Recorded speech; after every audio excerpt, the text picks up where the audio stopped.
Hi guys, welcome to the channel. Sorry, couldn't resist. Apologies for any profanities and poor filming quality. This is the first video I've ever done on YouTube. I've watched hundreds on here to repair my cars and I just wanted to pay it forward. Just dropped onto something that I couldn't find on here, so hopefully it'll save people a lot of time and effort. I thought I'm getting rid of it today, so it's just slipped me a crippler on the last day that the blower switch broke, and I've had to take the whole dash apart to get rid of it when I was selling it. That was embarrassing. So I thought I'd do a separate video for the blower switch, but this one was an overall issues that I've experienced since I've had the car. I've had it 11 years. It's been a love-hate relationship. I can't say I've really had any mechanical issues. They've all been electrical, and ancillary kind of issues. Kicking it off with the only mechanical issue I've had. Oh, sorry, by the way, this is a 2004 Mk2 Beetle, so it's the 98 2010 model. Yeah, the first issue that I had with it was when we bought it, it had 19-inch wheels on it, which were awesome, and that's why we bought it. But it wrecked the gearbox because of the extra diameter on it and the extra torque it took. It wrecked the differential on it, and we liked it that much. We changed the gearbox and put different wheels on, but it wrecked it again. I thought the guy didn't know what he was on about, but he did. He was the guru. I'll tell you about him in a minute. So we ended up putting the factory fitted size wheels on, which I don't know, I think they're 15s, are they? Let's have a look, bear with. Where is it? Oh, 16s. 16s.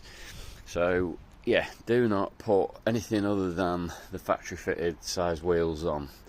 That is a given. Do not do it, because it cost me 2 gearboxes. So bar that, no mechanical issues. Right, so the faults that I've had, another one is they don't have, or my model hasn't got the tyre inflation sensor on it. It just seems to flag up a warning light on the dash. I think it's like an overspeed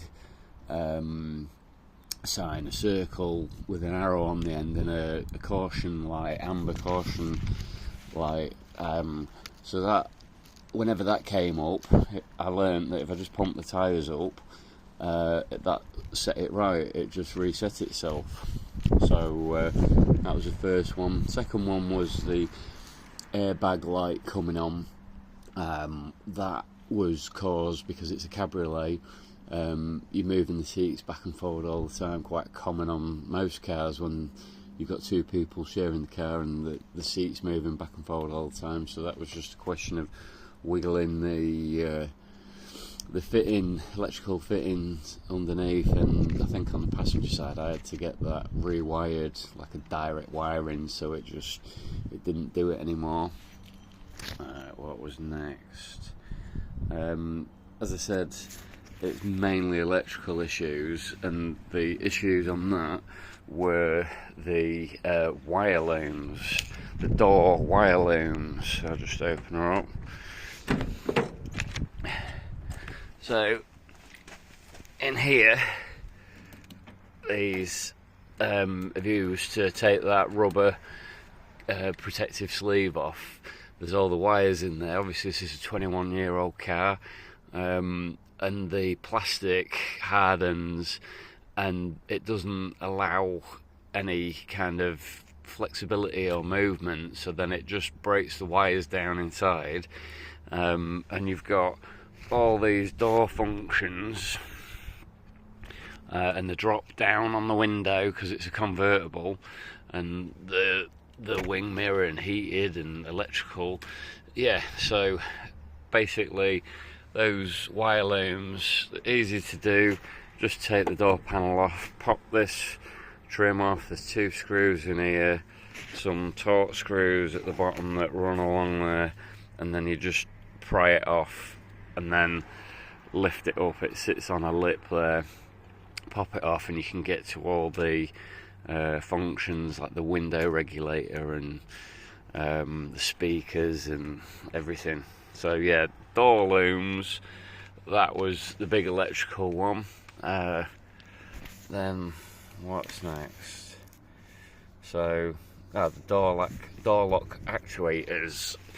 So top tip, if your car starts playing up where it's not working on the key fob to open and you're having to do it manually, that is your heads up to get your door lock actuators changed or lube them up at bare minimum. The door lock actuator that actuates this lock, it seizes up, and because you're using the key to lock it, it deadlocks it. So my passenger side door was fully locked and I couldn't get in or out of it. Obviously that's not a great situation for safety, or it'll fail its MOT. So I changed it all, thought it was the wiring loom, so I ended up changing that one for it, put it back together and it did the same thing. Ended up it being the door lock actuator, as I spoke to my guru that I'll tell you about shortly, and he suggested that, changed the door lock actuator, cured it. Then shortly after, the driver's side one started playing up, so I changed it straight away. So basically, I mean, the first time I did it, I cut the door card out with a grinder so I could get into it and got it off that way. And then, like I said, foolishly, I didn't check the actual operation of it and it locked it again. So I ended up ragging the door card out. It is possible, it's a nightmare. Some people say you've got to take the seat out, but I didn't have to. I managed to get to the screws at the bottom and then I just ragged it off, and it worked. It saved me a fortune, considering I'd already paid, like, I think it was about 50 quid for that door card, and I didn't need to pay it. So, right, what was next? Door lock actuators. Oh yeah, the window regulators. So, with it being a convertible, when you shut the door, it should drop down and go back up. I didn't really do that. It should drop down there if you watch. There you go. And then it should go back up. There you go. But sometimes that plays up, it's a bit temperamental, ends up fraying this. So yeah, the window regulators, they ended up packing up again. The amount of times I took this frigging door panel off, the regulator, you'll go to wind it down and you'll just hear it crunching and making a horrible noise. Take the panel off again and it's basically, I can't describe it very well, it's wire cables in like a cross-shaped pattern that wrap around the drum and rotate in kind of opposite direction to each other to make it to go up and down. It isn't that difficult. Well, it's fiddly. It's like everything on this car and probably every other old car or new car even. Just fiddly. You can buy the drums pre-wired on eBay as a kit. I would go with that one. That definitely was favourable, and I've ended up doing each door, so both doors and then the back quarter panel windows where you've got to take all the side panel in and that off to get to. That was a bit of a shitter. So yeah, window regulator cables. My favourite one that this car likes to play with me is the roof flaps, or the locking kind of mechanism to keep when the roofs drop down. There's some little kind of locks, and the flaps don't go down if the locks aren't working. Basically, it runs off 4 sensors, one in each corner. When I say corner, you've got one, I think 3 across here. can't remember, no, 4, sorry. 1, 2 over there, and then in the back here, excuse the mess, I'm in a job at the minute with it, and then these are the flaps that I'm talking about. If they don't go down, it's because you've got a sensor on an arm in there that it just doesn't know where it is, so it won't go down, and you'll get a warning light up here saying that it's not down. So yeah, the flaps have been the bane of my life. They work sometimes, sometimes they don't. I play a game with it where I try different manoeuvres to get it to shut, but they've completely given up the ghost now. They need changing. I was going to do it this year, but I'm now selling this car reluctantly, and I haven't got around doing it, but I would have really liked to have done that. So yeah, the roof flaps and sensors, you can, I haven't done it, but there's plenty of videos on it. If you can get on the Volkswagen and Audi Golf engine management reader, there's, or what is it called, VCDS. If you can get somebody with that, or at a garage, they can actually tell you which sensor it is that's gone. They can read it, and so then it saves you a lot of heartache replacing them all. So that was the roof. Oh, handbrake cable, I had to adjust that. That was a nice easy job for once. Basically, just take this ashtray panel off the back, it just pops off, and you can access it down there to tension it on the equaliser splitter thing. That was nice, easy little job, that one. What's next? Oh, this one's a good one.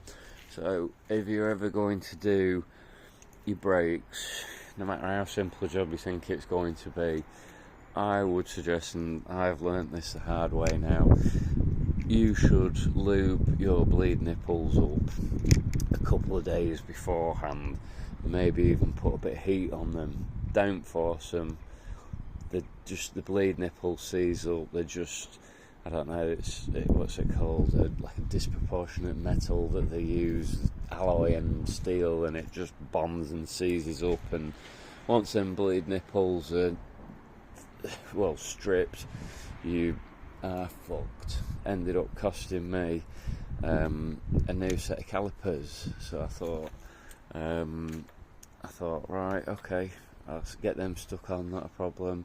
Come to bleed it, I could not bleed it. I wouldn't say I'm a mechanic. Well, I'm not a mechanic. I've done fitting in my early days, and I'm very capable of doing suspension and brakes and steering and stuff, but I could not bleed this. Could not bleed this car. Thought I was going crazy. Ended up taking it to the garage. One of these tyre fitting garages. They pressure bled it. They mechanically bled it. And they didn't have any joy with it. They fobbed me off. Ended up I put 2 new rear calipers on it and discs and pads, and it just, when they come to bleed it, it just wouldn't have it. So I think I took it to another garage. They fobbed me off as well, told me it was alright, but it wasn't. In the end, I took it to this legend in Scunthorpe, Auto Precision, a guy named Steve. He's helped me out and kept this beautiful little car on the road, otherwise it would have been a scrap heap a long time back. And I took it to him and said, I've no idea. And he just pressure bled it. I don't know which system it was he used, but did it straight away. Anyway, I didn't learn my lesson, and I went to, I think, just change the discs and pads, nip the brake lines off, hoping that I wouldn't have to enter the system, just wind that's a point on the rear. On the back, they are wind in. Calipers, do not push them in. That's why I needed calipers the first time. Thought I knew better, but you've got to wind them in. Anyway, so forgot where I was now. So I took it to Steve, and he bled it, and it was just perfect straight away. So yeah, that was it. At the second time, I come to just change the discs and pads. Thought, yeah, I've got this, not an issue. yeah, I was wrong. The brake nipples seized up, stripped, ended up having to get 2 new calipers. So then I had entered the system and then come to bleed it, and there is a set routine order which you should bleed them in. I can't remember exactly now, but you can find it. But basically, it's closest line to the master cylinder. So I think it was your driver's side, passenger side, and then you move to the back. I can't remember which one, but there is a sequence you should do it in. But it made no odds. So then I thought, I'll bleed it on the servo on the master cylinder there.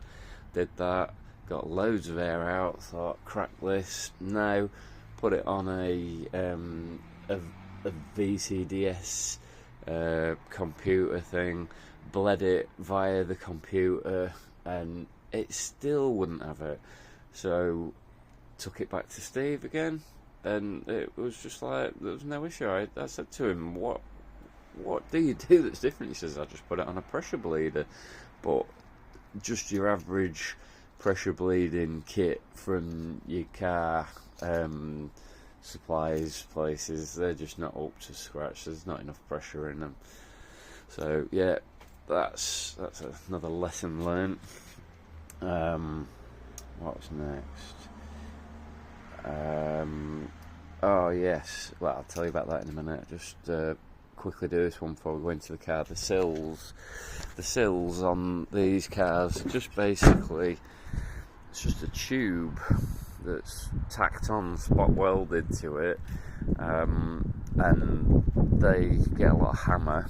Like I say, 21 years, it's a long time to expect a bit of steel covered in dirt and water all the time, and that's another thing, all the water gets into them. The drain plugs get blocked up. So yeah, they're probably, if you've got a car this age, they're probably on the way out or gone. So I had to replace this sill for the MOT. I was going to patch weld it. I did patch weld it a couple of years back to get it through its MOT, but this time it was just shot. So I took it to a mate of mine, got the sill put on. I was in a hurry to get it through its MOT, didn't want it off the road, and they sent the wrong sill. So be careful if you're going to get a cabriolet sill. There's a specific one, even though I typed it in and part number and the registration, they sent the wrong one. These ones are off your solid roof, and it's more straight, whereas your other sills, your original sills, are curved. I don't know if you can see it, it's got a bit more of a curve on it. So I've patch repaired the corner here and the corner there, because that's what fails on the MOT. It's within a certain distance of jacking points, it's classed as structural, which it's not, because it's just a tube, but that's the MOT regulations, so that's what it is. Light bulb cluster, I don't know what it is. One side it just plays up. I've put a new, so if you go in the boot here, that's another one for you. I'll tell you, the boot does not open. There's no handle to open it. So the electrics have gone on that. I thought it would be cured when I replaced the wiring loom, but it didn't. Obviously, it runs on a different loom, so I can't get to it. Brilliant.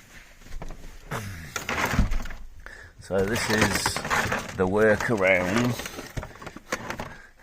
attached to the inside of the boot, the safety release in case anybody ever locked a midget in the boot, because you wouldn't fit anybody else in there. So if you want to change a light bulb,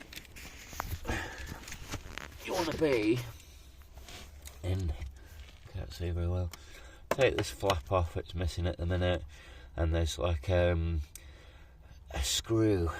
There you go. It's alright.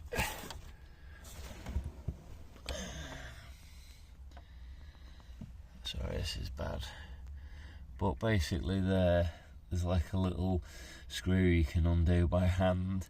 You undo that, take it all the way off, and then get a kind of pry tool and just pop that off.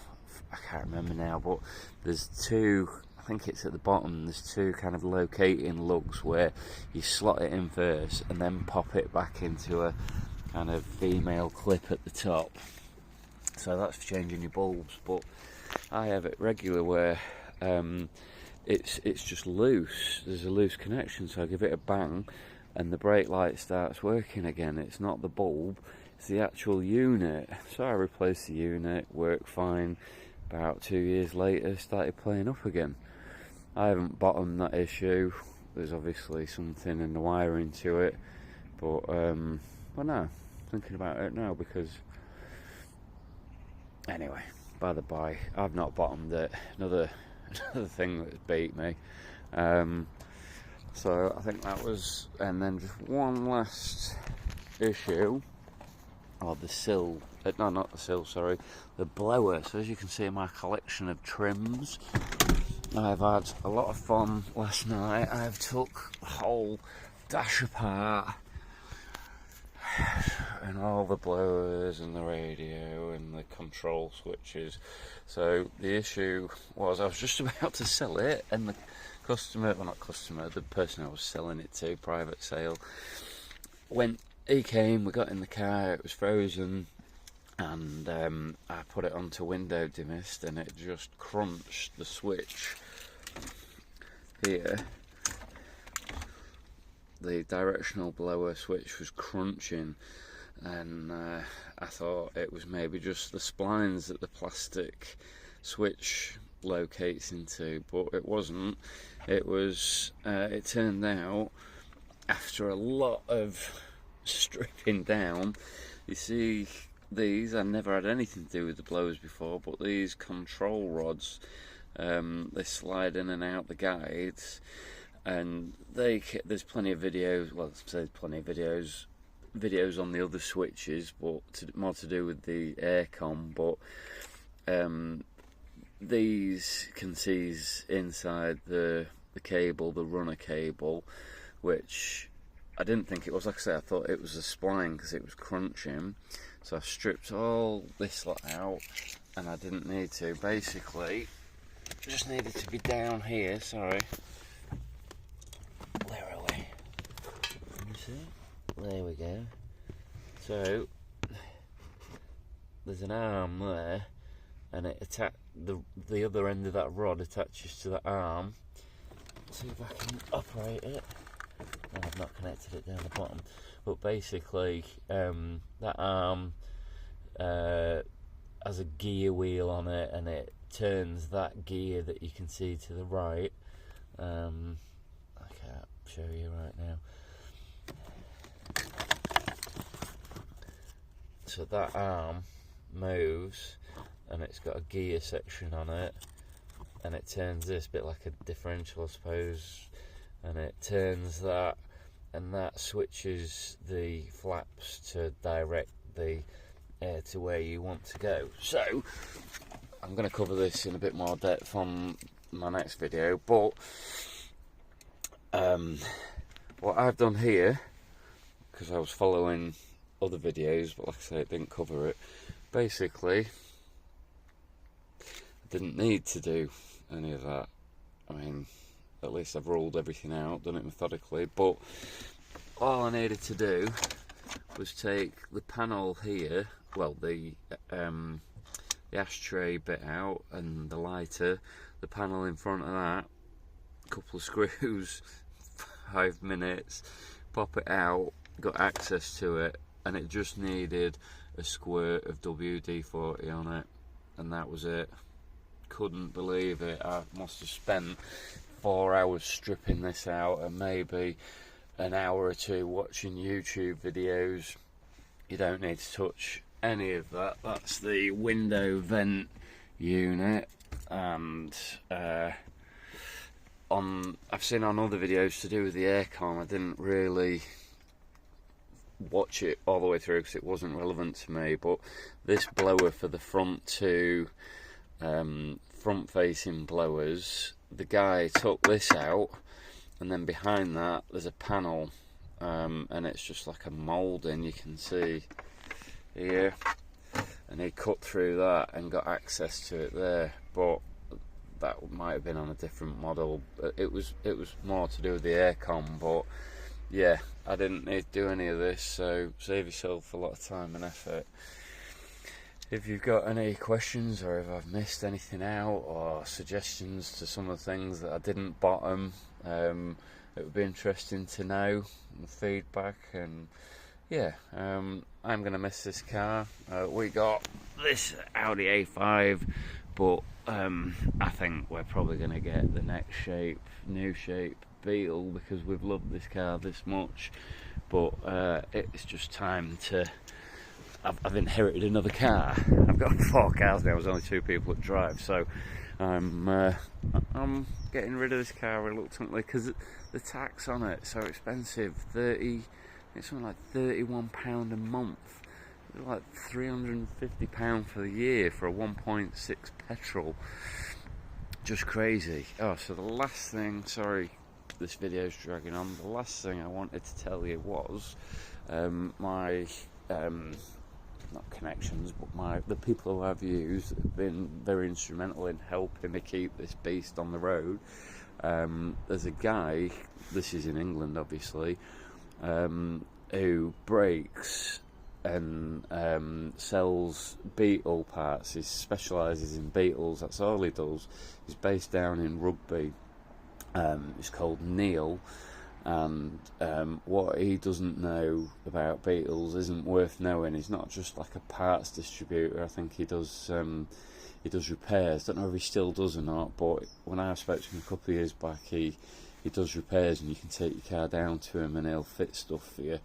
And that guy is amazing. So that's Neil, and it's We Love Bugs. If you Google that, it comes up on a website with his contact number.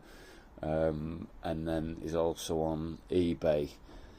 It's not the best for answering the phone nowadays. Takes you a while, probably best off emailing or texting, but yeah, great guy, wealth of knowledge, helped me so much. And then the other guy, well, there's loads of helpful videos on YouTube, but the one who seems to come up trumps for me regular, just let me find his YouTube title, bmacvags.com. Yeah, so you've got him, We Love Bugs, and Auto Precision Steve in Scunthorpe. Amazing guy. So hope this helps, and look forward to seeing some replies. Okay, thanks. Bye. Happy motoring.